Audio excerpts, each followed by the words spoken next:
ici Sandra de Le Sucre au Four et aujourd'hui je réponds à vos questions. Donc il y a quelques temps sur les réseaux sociaux, je vous avais demandé de me poser n'importe quelle question et j'allais vous répondre sous forme de vidéo. Donc voilà. Donc je vais en profiter aussi en même temps pour pouvoir répondre à quelques questions qu'il y avait eu lors de mon sondage parce que c'était anonyme, donc j'ai absolument aucune identité de personne. Je vais donc en profiter pour répondre sous forme de vidéo. Alors on va commencer. Alors on a Angie Boisvert-Dupont qui me demande lorsqu'un gâteau n'est pas au niveau, comment l'arranger?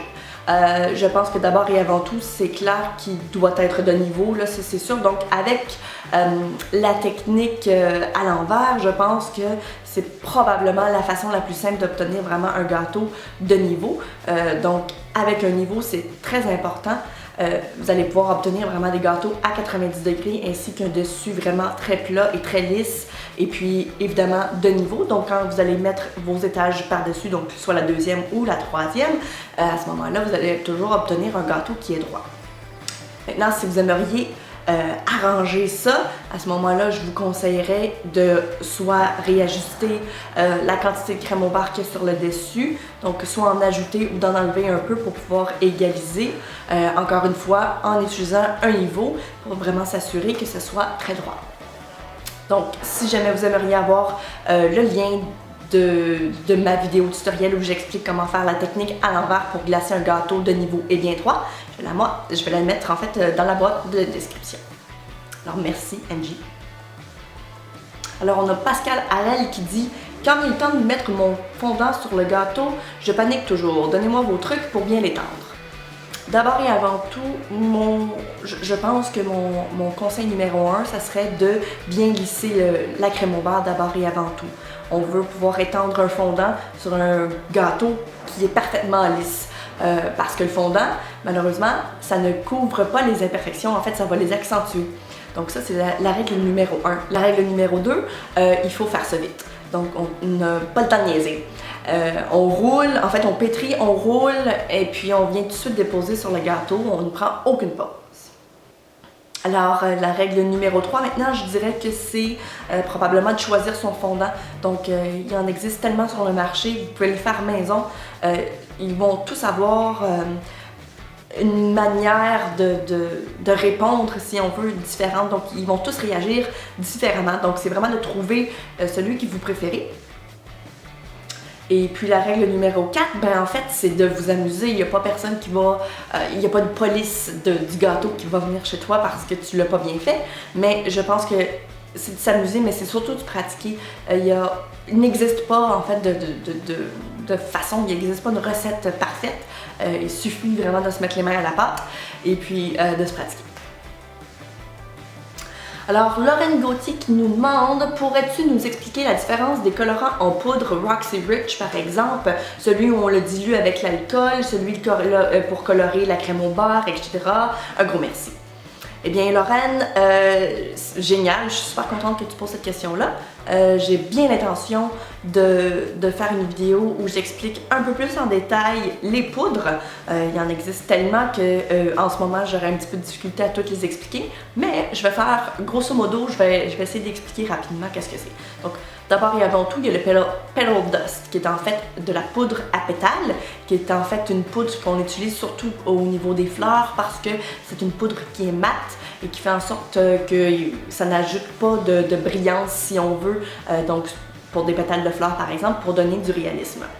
Ensuite, on a les Shimmer Dust qui sont en fait des poudres un peu comme ceux des pétales, mais avec une petite brillance dedans. Donc souvent, les Pearl Dust par exemple, c'est un peu le même principe. C'est juste pour ajouter, en fait, pour ajouter de la couleur ainsi qu'un petit peu de brillant si on veut. Ensuite, il y a aussi les highlighters qui sont en fait ceux qui ressemblent à des couleurs métalliques par exemple. Donc le or, le bronze, le gold, peu importe. J'ai dit 2 fois or. Donc ces couleurs-là sont vraiment géniales pour pouvoir accentuer certains éléments et puis évidemment donner l'effet que c'est métallique. Donc honnêtement, c'est mes poudres préférées. Et ensuite, on a aussi la gamme de Fondas qui, elle, est utilisée pour la pâte à sucre, dont le fondant. On ajoute de la poudre pour remplacer tout simplement les colorants en gel pour pouvoir colorer le fondant. Donc, c'est une poudre qui est vraiment très concentrée et qui permet de pouvoir colorer des fondants pâles avec des couleurs foncées sans nécessairement changer leur texture. Donc ça, honnêtement, c'est pas mal cool. Alors, j'espère que ça répond à ta question. C'était quand même une question que j'aurais pu faire une vidéo entière sur cette question-là, je pense. Et c'est ce que je compte faire d'ailleurs. Donc, je vais essayer de vous expliquer un peu plus en détail les poudres. Alors, on a Guylaine Bouchard qui nous demande, on ne parle pas beaucoup de fleurs, j'aimerais vraiment savoir comment faire. Les fleurs en gum paste, attendez, je vais vous montrer, j'en ai réalisé quelques-unes et je les trouve pas mal belles.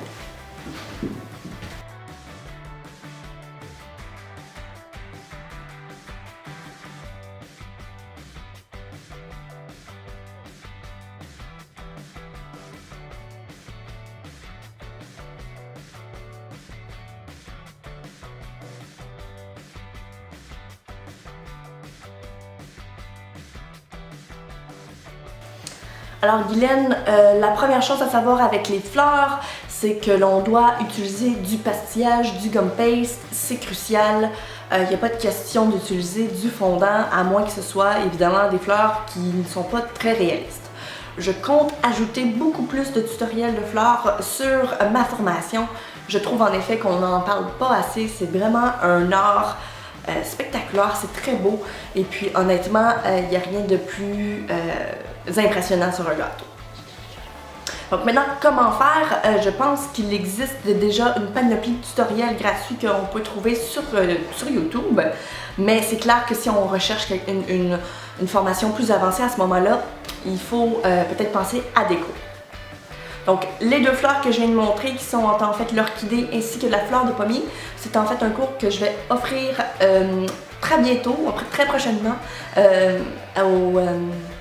à la boutique Accessoires Rose Blanche. Donc, si jamais vous souhaitez recevoir un peu plus d'informations concernant les cours, n'hésitez surtout pas à m'écrire et puis il me fera plaisir de vous donner les dates.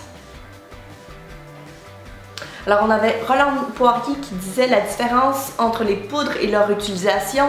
Merci beaucoup Roland, encore une fois, c'est un peu le même principe que la question de Lorraine. Maintenant, comme j'avais mentionné, je compte vraiment vous montrer un peu plus en détail, là, sous forme de vidéo, les différences. Donc, parfois, visuellement, c'est plus facile à comprendre.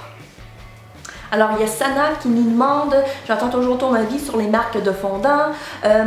Oui, j'avais déjà mentionné auparavant que j'avais l'intention de faire une vidéo ou bien un article, peu importe, où je vous parlais de différents types de fondants. Moi et mon amie Marilyn, on avait l'intention de se rencontrer pour faire ça ensemble. Malheureusement, il y a eu tellement de choses qui s'est passé qu'on n'a pas pu planifier une journée pour ça. Donc, si on est incapable de pouvoir se planifier une journée, je vais probablement le faire seule. Donc, inquiétez-vous pas, c'est dans mes projets, ça je vous le garantis. C'est juste qu'il faut être un petit peu plus patient. Alors, ensuite, on a Violette Lacaze qui dit « Aurais-tu une bonne ganache au chocolat pour drip cake et qui reste luisante après l'avoir mis sur le gâteau? » Je pense qu'au niveau des ganaches, ça dépend de quel type de chocolat que vous voulez utiliser. Donc, pour ce qui est du chocolat foncé, donc le chocolat noir par exemple, ou le chocolat au lait, personnellement, moi je préfère de loin utiliser de la ganache de recouvrement que je fais tout simplement fondre un tout petit peu et je laisse tomber sur les côtés du gâteau. Personnellement, je trouve que ça fait plus joli. Je trouve que généralement, quand on fait un ratio de 1 pour 1, c'est extrêmement coulant. Je trouve que ça a tendance à descendre énormément sur le gâteau et je trouve pas ça tellement joli. Je pense que pour des gâteaux qui sont peut-être comme 10 pouces de haut, ce serait l'idéal. Mais pour la majorité de nos drip cakes qui sont de 4 pouces de haut, selon moi, ça finit par descendre et puis c'est pas du tout joli. Donc honnêtement, ça dépend énormément de la consistance de la ganache que vous voulez, ainsi que du type de chocolat que vous allez utiliser. Donc, si par exemple vous avez plutôt tendance à utiliser du candy melt ou bien des pastilles de chocolat de couleur à ce moment-là, et honnêtement, vous allez avoir besoin de vraiment moins de crème pour pouvoir avoir une bonne consistance.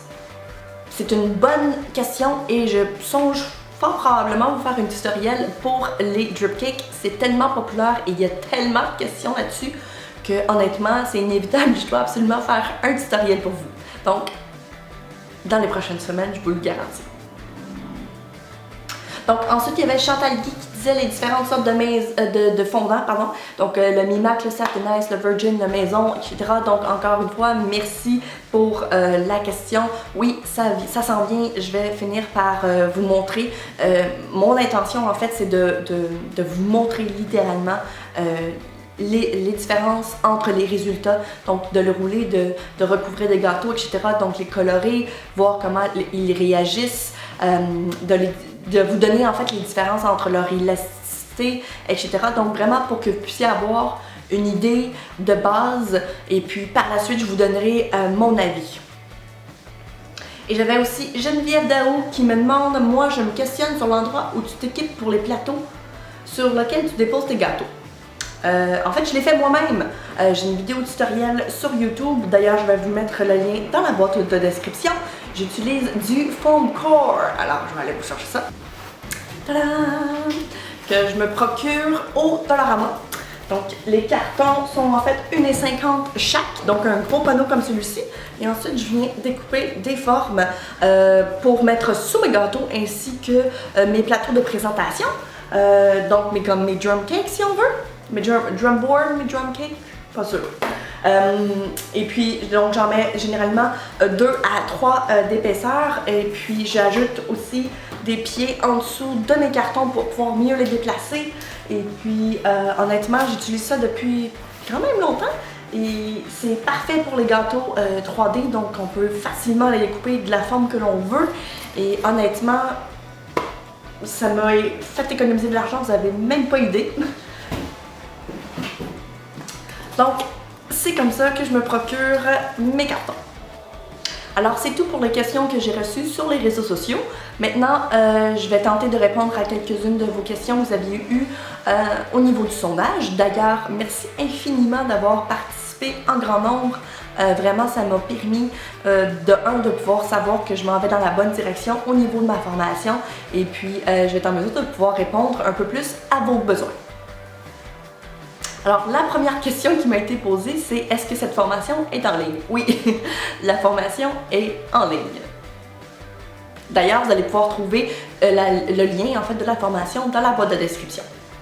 Alors, j'ai eu une autre question aussi concernant la formation. Donc, on m'a demandé si ça fonctionnait donc par abonnement ou bien si ça fonctionnait un peu comme autrefois sur Etsy où on payait pour chacune des vidéos.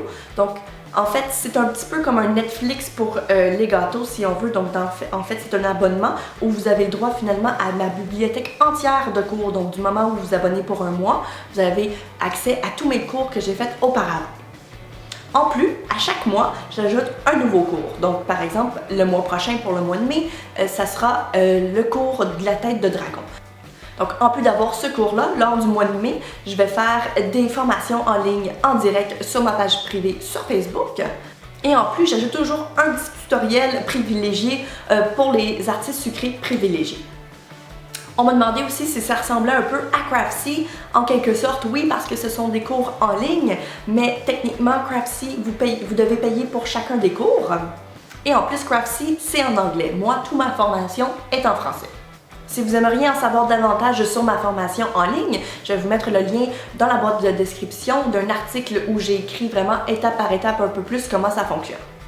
On m'a aussi demandé si j'allais continuer à faire des vidéos tutoriels sur YouTube. Ne vous inquiétez pas, oui! Et je vais aussi continuer à ajouter du contenu sur mon blog, donc soit des recettes, des articles quelconques qui sont par rapport au gâteau. Mais vraiment, le stock qui est vraiment intéressant va vraiment se retrouver sur Patreon. Alors, merci infiniment de m'avoir envoyé toutes ces questions-là. Ça fait du bien parce que dans ce temps-là, je peux savoir un peu ce que vous recherchez comme tutoriel. Qu'est-ce que je pourrais vous faire comme tutoriel? Donc, je pense faire ça un peu plus souvent si ça vous intéresse, évidemment. Donc, alors, si ce n'est pas déjà fait, abonnez-vous à la chaîne. N'hésitez surtout pas à lui donner un thumbs up. Et d'ici la prochaine fois, je vous dis à très bientôt!